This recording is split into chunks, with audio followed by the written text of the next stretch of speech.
नमस्कार, मैं गौरव जोशी श्रीमती मोहरी देवी तापड़िया गर्ल्स कॉलेज जसवंतगढ़ के इस यूट्यूब चैनल पर आपका स्वागत करता हूं। हम पढ़ रहे थे मकान संपत्ति से आय।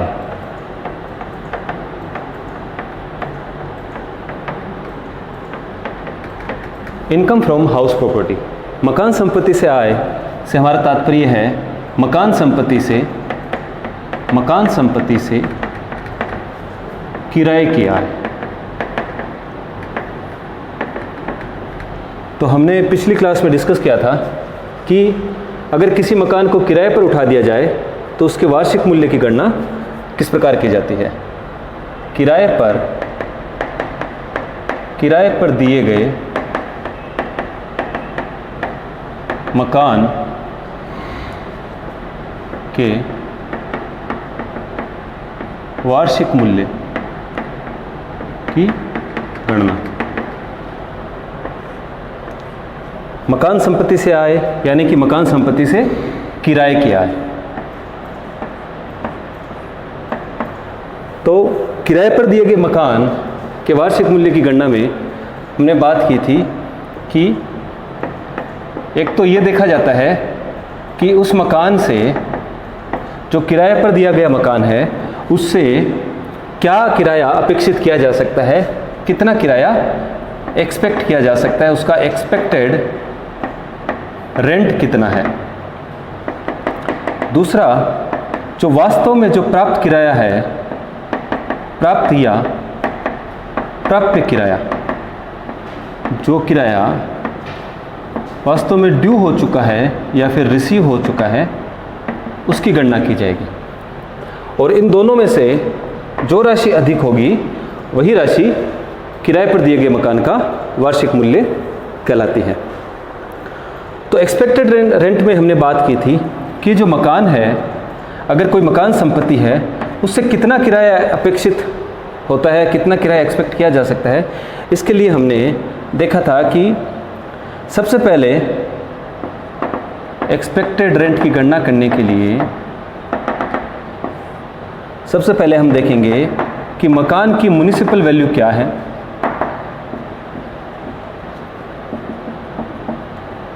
दूसरा, हम देखेंगे उस मकान का उचित किराया कितना है। उचित किराए और जो म्युनिसिपल वैल्यू है, नगर पालिका मूल्य है, इन दोनों की तुलना की जाएगी और विच एवर इज मोर, 1 और 2, विच एवर इज मोर, इन दोनों में से जो अधिक होगा वो राशि ले ली जाएगी। और फिर इसकी तुलना, जो 3 नंबर पर हमने लिया है विच एवर इज मोर, इसकी तुलना फिर हम करेंगे स्टैंडर्ड रेंट से। स्टैंडर्ड रेंट या मानक किराए से इसकी तुलना करेंगे। और इन दोनों में से तीसरी और चौथी राशि में से जो राशि कम होगी, whichever is lower, third और fourth, whichever is lower, जो राशि कम होगी वही राशि एक्सपेक्टेड किराया या अपेक्षित किराए की राशि कहलाएगी। यही एक्सपेक्टेड रेंट कहलाएगा। तो अपेक्षित किराए की गणना जो है, नगरपालिका मूल्य और उचित किराए में से जो अधिक हो वो ज्ञात कर लिया जाएगा और फिर इसकी तुलना की जाएगी मानक किराए से, और इन दोनों में से जो राशि कम होगी वो राशि ही हमारा अपेक्षित किराया कहलाएगी। अपेक्षित किराया कभी भी मानक किराए से अधिक नहीं हो सकता। मानक किराया जो किराया नियंत्रण अधिनियम है उसके द्वारा तय किया जाता है। अब अगर अपेक्षित किराए के संबंध में हमको जो है एक समायोजन करना पड़ता है। अगर गत वर्ष में अपेक्षित किराए के संबंध में समायोजन, क्या समायोजन किया जाता है कि अगर गत वर्ष में करदाता का करदाता का मकान पर स्वामित्व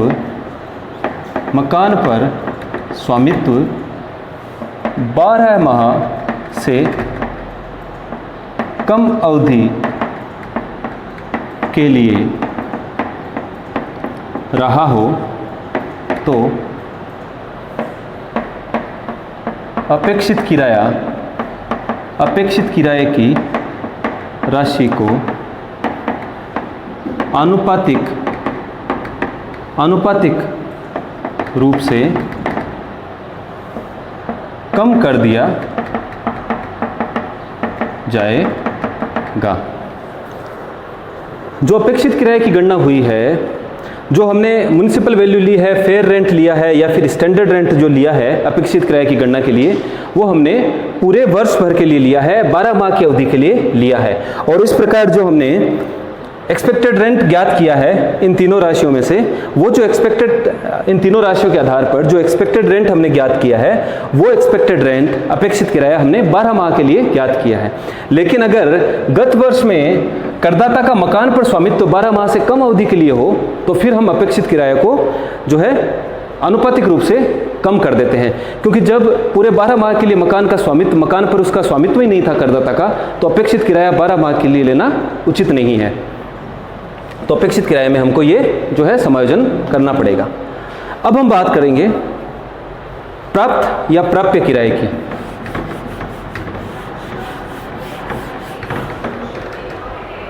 अब हम बात करते हैं दूसरा जो है प्राप्त या प्राप्य किराया।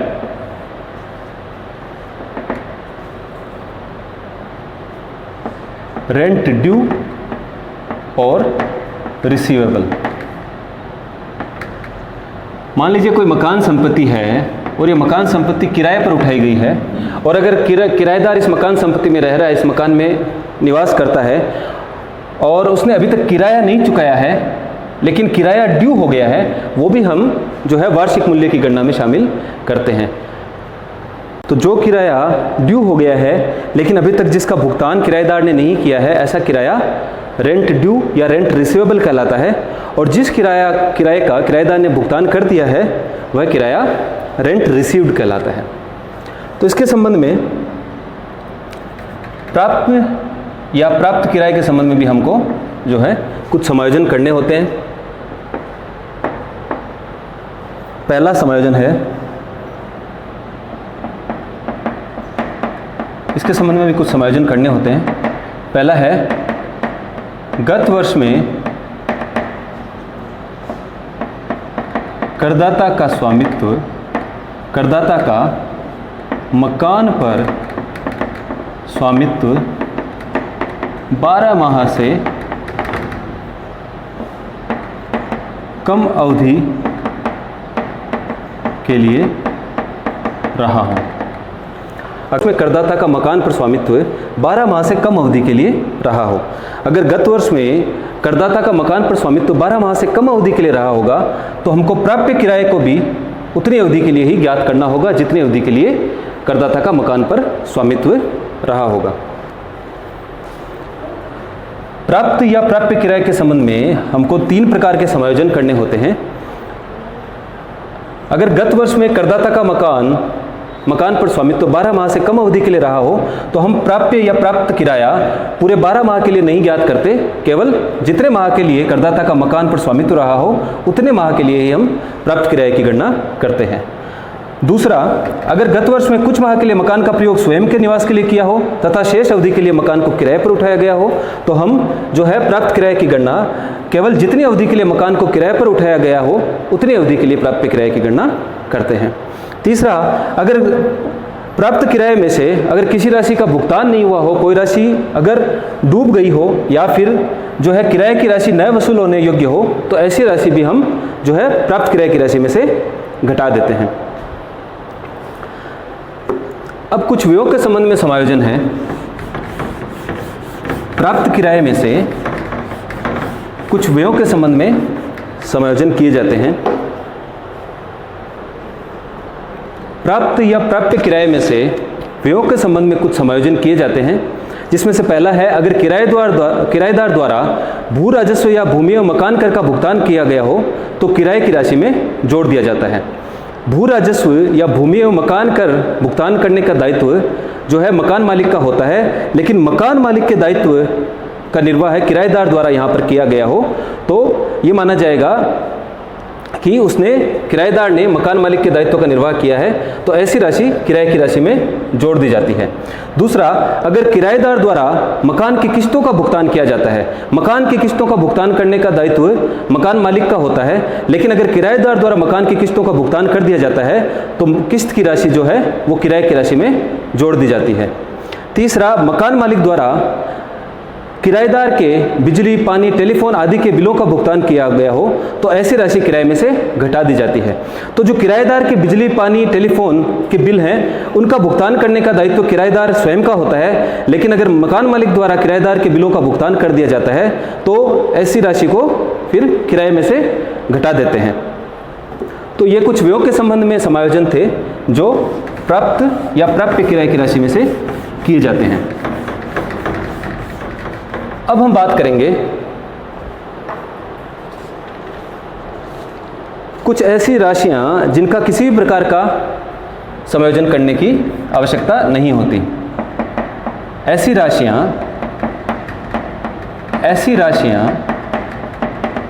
जिनका कोई भी समायोजन नहीं किया जाता, जिनका कोई भी समायोजन नहीं किया जाता। पहला है, किराएदार द्वारा नगर पालिका करों का भुगतान। दूसरा है, किराएदार द्वारा मकान के मरम्मत के लिए खर्च की गई राशि। तीसरा है, किराएदार द्वारा मकान के संबंध में कराए गए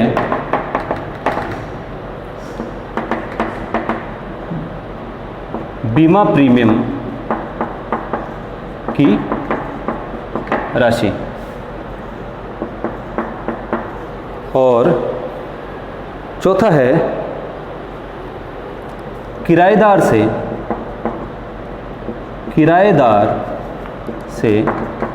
प्राप्त जमा पर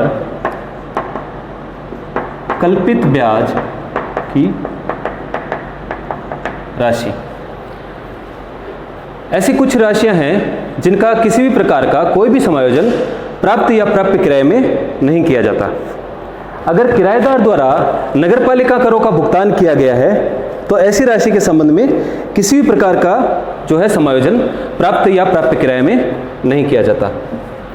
किराएदार द्वारा अगर मकान के मरम्मत के लिए कोई खर्च किया गया है तो ऐसे मरम्मत के संबंध में खर्च की गई राशि के लिए प्राप्त या प्राप्य किराए में किसी प्रकार का समायोजन नहीं किया जाता। अगर किराएदार ने मकान के संबंध में कोई बीमा करवाया है, कोई अग्नि बीमा या फिर भूकंप के संबंध में अगर कोई बीमा करवा रखा है तो इस बीमे की प्रीमियम की राशि अगर किराएदार द्वारा चुकाई जाती है तो उस राशि के संबंध में भी किसी भी प्रकार का समायोजन नहीं किया जाता। हो सकता है कि मकान मालिक ने किराएदार से मकान किराए पर देने से पहले कुछ राशि एडवांस के रूप में जमा कर रखी हो और उस एडवांस के रूप में जो राशि जमा की है उस राशि पर जो कल्पित ब्याज की राशि बनती है उस राशि के संबंध में भी किसी प्रकार का कोई समायोजन नहीं किया जाता। तो हमने यहाँ पर पढ़ा कि किराए पर दिए गए मकान के वार्षिक मूल्य की गणना में हम पहले अपेक्षित किराए की गणना करते हैं। अपेक्षित किराए की गणना के लिए हमने देखा कि म्युनिसिपल वैल्यू या फिर जो फेयर रेंट है उनमें से जो अधिक राशि होती है वो हम ज्ञात कर लेते हैं और फिर उसकी तुलना हम मानक किराए से करते हैं, और उन दोनों में से जो राशि कम होती है वही राशि हमारा एक्सपेक्टेड किराया या फिर अपेक्षित किराया कहलाती है। अपेक्षित किराए की तुलना फिर हम प्राप्त या प्राप्य किराए से करते हैं, और इन दोनों में से जो राशि अधिक होती है वही राशि किराए पर दिए गए मकान का वार्षिक मूल्य कहलाती है। तो आज के लिए इतना ही। कल हम इससे संबंधित कुछ प्रैक्टिकल क्वेश्चंस करके देखेंगे। इस वीडियो को लाइक कीजिए, शेयर कीजिए, हमारे YouTube चैनल को सब्सक्राइब कीजिए। धन्यवाद।